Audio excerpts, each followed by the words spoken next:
언제나 우리와 함께 계시는 줄 믿습니다. 아멘. 그 주님께서 우리에게 늘 나는 너의 하나님이요 너는 나의 백성이라고 말씀하시는 줄 믿습니다. 아멘. 오늘은 요한이서를 말씀을 볼까 합니다. 요한이서에 보면 3절의 말씀이 이런 말씀이 있어요. 자, 은혜와 긍휼과 평강이 하나님 아버지와 아버지의 아들 예수 그리스도께로부터 진리와 사랑 가운데서 우리와 함께 있으리라. 아멘. 이 요한이서는 성육신을 강조하죠. 은혜와 긍휼과 평강이 하나님 아버지와 아버지의 아들 예수 그리스도께로부터 진리와 사랑 가운데서 우리와 함께 있으리라. 그러니까 오늘 이 요한이서의 말씀을 보면 예수 그리스도께서 육체로 오심을 부정하는 자는 적그리스도라고 말씀하고 있어요. 왜? 그리스도의 교훈 안에 있는 자는 아버지와 아들을 모시고 있는 자라고 말하고 있습니다. 근데 우리가 요한 3서에서도 또 유명한 말씀이 있죠. 자, 사랑하는 자여 내 영혼이 잘된 같이 내가 범사에 잘되고 강건하기를 내가 간구하노라. 그러니까 진리를 증거하고 진리 안에서 행한다 하니 기쁘도다 이렇게 말을 하고 있어요. 그러니까 믿는 사람의 상태를 말하고 있죠. 진리를 증거하고 진리 안에서 행한다 하니 참으로 기쁘도다. 그러니까 예수를 그리스도로 믿고 그가 하나님의 아들인 것을 믿으면서 하나님 아버지와 아버지의 아들 예수 그리스도께로부터 진리와 사랑 가운데 우리가 함께 있다고 믿는 믿음의 백성들은 다 진리를 증거하는 가운데 있대요. 그리고 진리 안에서 행한대. 그래서 우리가 서로가 믿음의 사람들이 진리 안에서 행하고 있으니 얼마나 만나면 서로 기쁘겠어요. 교회가 믿음의 생활이 가정이 기쁨으로 충만하게 된다는 거죠. 자, 시편 103편 14절에 보니까 또 이러한 말씀이 있더라고요. 우리가 오늘 그 말씀을 한번 읽어보겠습니다. 시편 103편 14절. 자, 이는 그가 우리의 체질을 아시며 우리가 단지 먼지뿐임을 기억하시미로다. 인생은 그 날이 풀과 같으며 그 영화가 들의 꽃과 같도다. 그러니까 하나님이 우리의 체질을 너무 잘 아신대. 우리는 먼지에 불과한데 그럼에도 불구하고 그 하나님이 우리를 사랑하셔서 우리를 부르시고 택하셔서 구원의 은혜를 베풀어 주셨다는 거죠. 무엇과도 바꿀 수 없는 그 구원의 은혜를 무엇으로 보답을 할 수 있냐는 거죠. 그것은 우리가 잠잠히 그 앞에 있게 되는 것인데 그것을 인생은 그 날이 풀과 같으며 그 영화가 들의 꽃과 같도다 라고 말을 하세요. 자, 인생의 들의 풀과 같대요. 풀이 할 수 있는 것이 무엇일까요? 풀은요 심지 않는 게 풀이잖아요. 그런데 하나님께서 말씀하시기를 하나님의 씨를 뿌리는 그 말씀의 씨는 하나님께서 뿌렸어요. 그 하나님의 씨는 하나님께서 보호하시고 인도하시고 함께 하셔요. 근데 하나님이 뿌리지 않는 풀은 가지로 치유가 했을 때는 뽑아버려요. 버려서 저기 지옥에 불에 먼저 불에 집어넣는데 그런데 인생이 그 버려지는 풀과 같대요. 뭐가 없으면? 하나님이 없으면.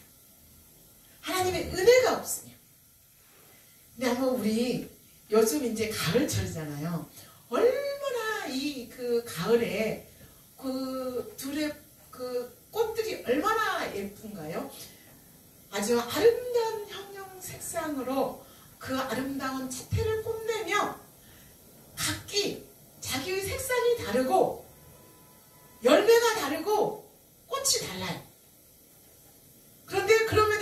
불구하고 그들은 아무것도 하지 않고 그 자리에 그냥 있었는데 아름다운 싹이 나서 그 싹이 자라고 꽃이 피우고 열매를 맺어서 사람들을 기쁘게 해요. 우리가 길을 가다가 그 아름다운 꽃으로 와, 이 꽃 너무 예쁘다. 누구의 사역인가요? 하나님의 창조의 사역이란 말이에요. 근데 아버지가 자식을 불쌍히 여긴같이 하나님께서 자기를 경외하는 자를 이렇게 들의 풀과 같이 바라보면서 인생들을 향하여서 기쁨을 얻게 하시고 그 기쁨을 얻게 하는 그것이 하나님의 은혜로 말미암아 되는데 그 믿음의 사람들은 가만히 하나님이 있게 하신 그 자리에 있었더니 들의 풀과 같이 하나님이 먹이시고 입히시고 하나님이 보호하셔서 아름다운 열매를 맺고 아름다운 꽃을 피운 것 같이 하나님께서 우리를 그렇게 이끌어 가십니다.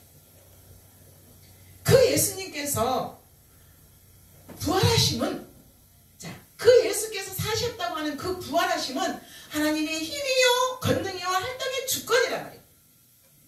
근데 그 들의 풀이 아름다운 꽃을 피우고 아름다운 열매를 맺은 것은 하나님의 은혜요 사랑요 능력이다. 누구도 그 하나님의 은혜와 사랑이 없으면 그 풀 한 포기에 꽃을 피울 수 없고 열매를 맺을 수 없어요. 근데 부활은 아버지께서 나사렛 예수 그리스도를 주와 이스라엘의 메시아로 만드신 것을 강조하십니다. 성령의 능력으로서 그리스도의 형상으로 전인격적이 변화되는 것을 의미함과 같이 우리 믿는 사람들은 구원의 은혜를 베풀어 주셔서 하나님의 은혜에 감사하며 하나님을 찬양하며 하나님을 경외하는 자들로 하나님께서 이끌어 가시고 인도해 가시는데 육신으로는 다윗의 혈통으로 나셨지만 성령으로 잉태되신 그분은 그리스도는 다윗의 씨라고 말씀을 하셔요.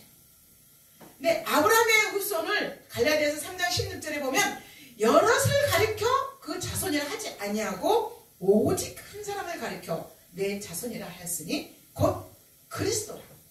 아멘입니다. 아멘.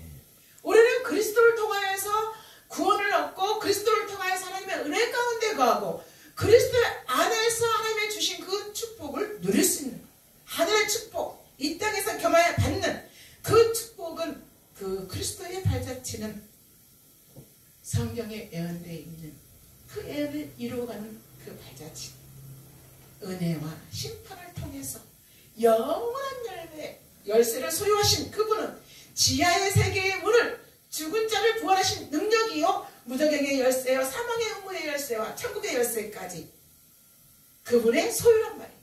그러니까 지옥이 사단의 임금으로 있는 그 지옥이 아니고 하나님의 소속된 지옥이라.